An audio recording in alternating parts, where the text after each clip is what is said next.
Alright, welcome back guys, or welcome to your first time here. I'm Vision Hero Blind Entertainment, bringing you guys another video. Today I'm going to be doing my comic book review for one of my favorite books, Babyteeth, issue number 9. Now if that's something you're interested in, something you want to know my thoughts on, see my reviews, hit the subscribe button down below and hit the bell icon, that way you don't miss any future comic reviews on Babyteeth. Moving on. Now let's begin. So we start this issue off with Christine talking to Clark. As we all know, she took Clark at the end of the last issue because she saw Sadie as an unfit mother, and she's taking it upon herself to take care of Clark now and kind of sees herself as like the surrogate mother to Clark.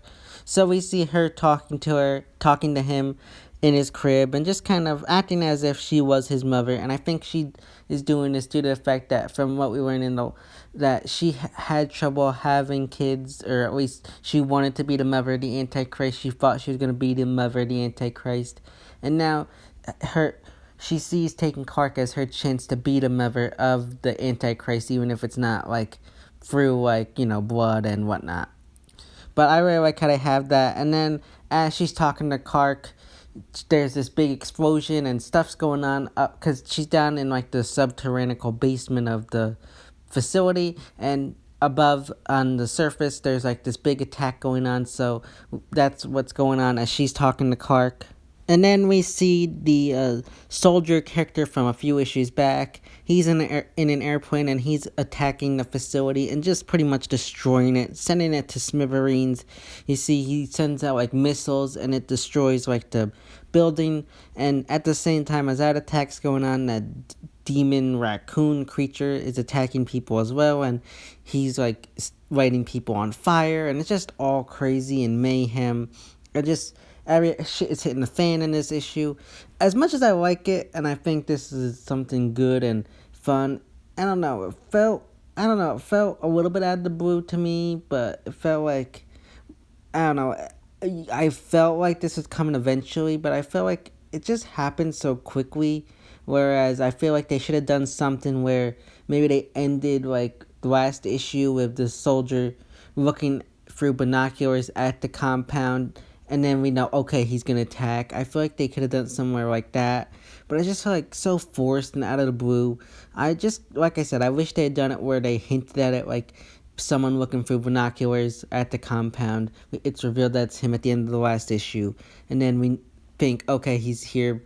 We don't know what he's going to do, and then boom, this happens in this issue. I think that would have been a better way to do it. It just felt, like I said, out of the blue, a little bit forced. Like, it just didn't fit the gel of the story in a way. I feel like, yeah, it's good. We probably needed something to just distract Sadie and them, and that's fine. This attack was perfect. However, I just liked it with a little polishing it up. They could have made it a little bit better, where the attack just didn't seem like it was out of the blue. But all in all, I did like what they did. Just a little bit of a con that I feel like I had there. Just that the attack felt out of the blue. But other than that, I think it was a good way to distract Christine and the rest of the people at the way, and pretty much throw everything out of chaos and into like craziness. And then we got the captain and Heather, and they're freaking out because they don't know what's going on there, of course. And the soldier lands the helicopter, and he begins assaulting from the ground. And then, of course, Dancy shows up, and he's mad at them. He's blaming Heather and the captain for this, and he's just like going crazy. He wants to kill him at this point.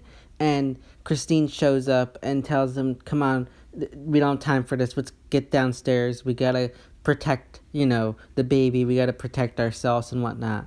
And she pretty much easily diffuses the situation. One second con I have with this, and I hope it's resolved in future issues. If not, I'm gonna say this is the biggest con of the story. Is how is Dancy walking around? Like, he's like a walking skeleton. Like, how's he alive? I hope there's some kind of explanation as to how he's still like living and able to walk around. And if they just don't ever address it, I feel like that's the biggest con in the story, in my opinion. Like, that doesn't make any sense. I really hope they address it and make it some kind of reason why it's happening. Maybe it's due to him being like an abomination, like Christine said in the last issue. I just really hope we get some kind of information about that, because I think it's just like a hole in the whole story, a plot hole, and I really hope they kind of address it later on in the story. Then we return to Sadie, who's waking up with the captain in like this kind of like hospital bed, like isolation room, and she's asking what happened, what's going on.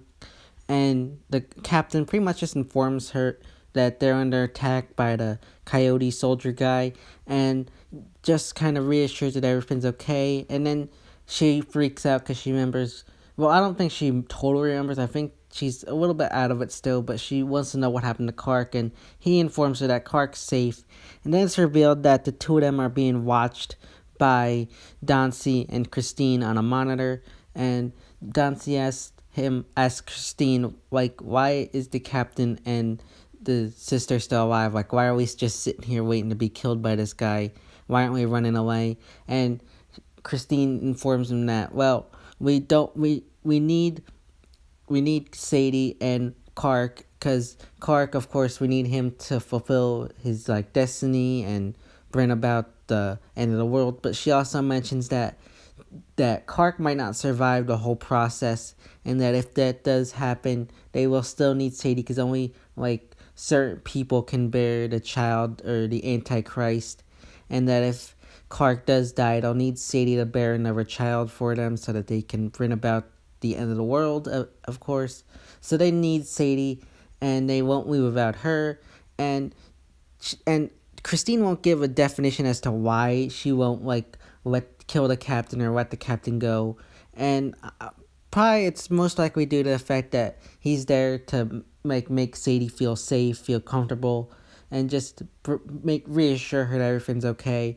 But then he asks, well, what about Heather? Why is she still here? Like, she's not even bloodline of the Antichrist and whatever. And she says, well, then I agree with you. I think it's time to terminate her. So then we find out what happened to Heather, and she's being detained and guarded by these two soldiers of the Way, and she's informed that she's gonna be killed and terminated, but they give her one last chance to say goodbye to Clark, and she goes in there to say goodbye to Clark, and it's just saying goodbye, telling him be good, just average stuff. But then she realizes that she can do something to like get herself out of this and save people. And we see that the coyote is getting closer. He's making his way up to the compound. He's found, like, I guess the door to get inside to the underground, like, compound. And he's making his way up. And so Heather decides that she knows a way that she can get out of this and probably save herself, maybe save some other people. I'm probably thinking she's just in this for herself, probably to rescue her own life. And she decides to, like, push on Clark's head and wake him up and make him cry, because when he cries, he has these violent like earthquakes and like and bad things happen. So she does that, and of course he cries, and she goes to leave the room. However, the doors end up locking and closing her in, and she's stuck in there with him. And the last thing we see is her like hand reaching for the door, and it's all bloody, and she like I guess collapsed to the ground.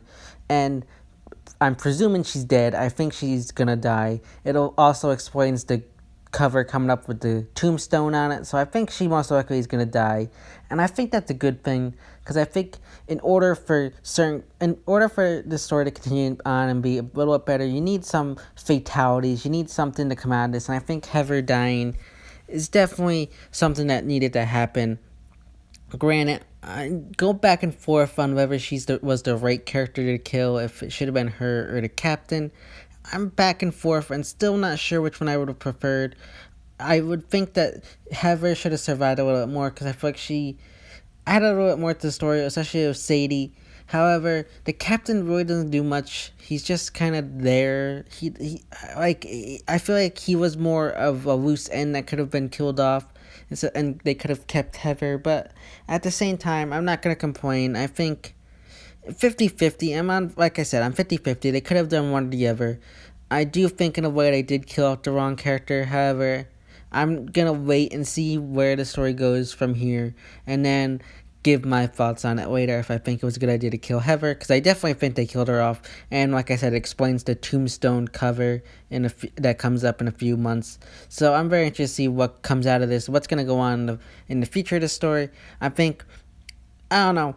Again, I feel like I'm still in a rut with this story. I feel like it's good, but I feel like there's definitely there's definitely a place where it's just good, but it should and could be better. and I feel like it's just in that rut area right now where it could be better. It's not there yet, but it definitely could be. And I'm very interested to see where they take it from here on out. And I think it's definitely one of the best books out there right now. Just needs a little more polishing up, like I said, with the storytelling. But I think it's all in all a decent, good book, and I can't wait to see what happens in the next issue and what's to come from the fallout of Heather dying and what's gonna happen when the coyote finally reaches Christine and the rest of the group. So yeah, guys, that's my review of Babyteeth issue number 9. Now, again, if you like this video, give it a big thumbs up and share. And don't forget to hit the subscribe button down below and hit the bell icon that way you don't miss any future videos and reviews on Babyteeth moving forward. This has been Vision here with Blind Entertainment, and I will see you next time.